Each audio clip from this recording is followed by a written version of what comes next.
রাধে রাধে। গতকাল একটা বিপত্তি হয়ে গেল। গ্যাসটা হঠাৎ করে শেষ হয়ে গেল, তো সকালবেলা বেরিয়ে পড়েছি গ্যাসটা নিয়ে আসবো বলে। আমাদের যিনি ডেলিভারি করেন ওনার কোমরে কিছু চোট লাগার জন্য উনি আজকে আসতে পারেননি, ফলত এই একটা রিক্সা নিয়ে চলে গেলাম তোমার গ্যাস নিয়ে আসতে, গ্যাস অফিস থেকে। আর কি বলতো, আমাদের গ্যাস ট্যাস চলে গেলে বেশ অসুবিধাই হয়, মানে আমরা যারা প্রতিনিয়ত কাজ বাজ করি। যাই হোক, ফিরতি পথে গ্যাস ছিল না বললাম জন্যই একটু কচুরি নিয়ে ফিরলাম, কারণ সকালে ব্রেকফাস্টটা করতে হবে।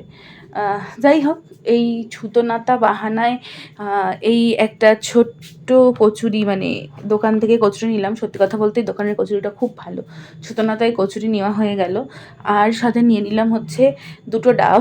আজকে বেরোচ্ছি, কালকে হয়তো নাও বেরোতে পারি, সেই জন্য দুটো ডাব উঠিয়ে নিলাম। যাই হোক, যত যাই হয়ে যাক একটু হেলদি থাকার চেষ্টা করি।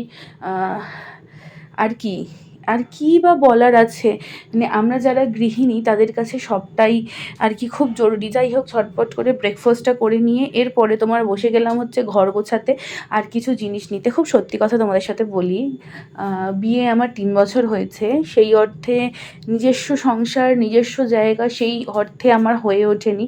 বাট এখন মানে এবছরের এন্ডে অথবা নেক্সট ইয়ারে হয়তো আমার নিজস্ব জায়গা বা নিজস্ব সংসার একটা হতে চলেছে।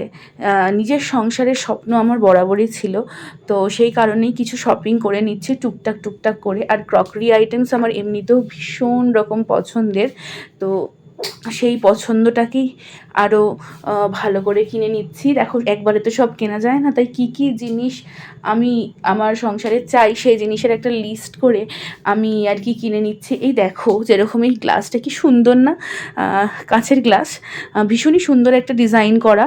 আর এরকম বিভিন্ন রকম ক্রকারি আইটেম থাকলে না ভীষণ ভালো লাগে। আর সত্যি কথা বলতে লাইফস্টাইল চেঞ্জের একটা ব্যাপার আছে আমার হেলথ ইস্যুর জন্য, তো একটু ক্রকারিগুলো যদি দেখতে সুন্দর হয় তখন খেতে ভালো লাগে। আর এই জায়গাটা দেখো, এখানে আমার মেকআপের কিছু স্টক থাকে। একদিন তোমাদের সাথে আমি আমার মেকআপ আর স্কিন কেয়ার যে কী কী প্রোডাক্টস আছে না আছে ডিটেলসে শেয়ার করব। আজকে আমি জাস্ট আমার প্রোডাক্টসগুলো একটুখানি গোছাচ্ছিলাম বলে তোমাদের সাথে শেয়ার করলাম। চামেসি মিলানো, রাইট? হ্যাঁ, তার ফাউন্ডেশন, রিকোডের গ্রিপ প্রাইমার, আর এখানে কিছু বইপত্র রয়েছে যেগুলো আমি আমার ওই যে বললাম লাইফস্টাইল চেঞ্জ করছি, তো তাই কিছু বইপত্র একটু পড়ার চেষ্টা করছি। চলো আজকের জন্য এইটুকুনি।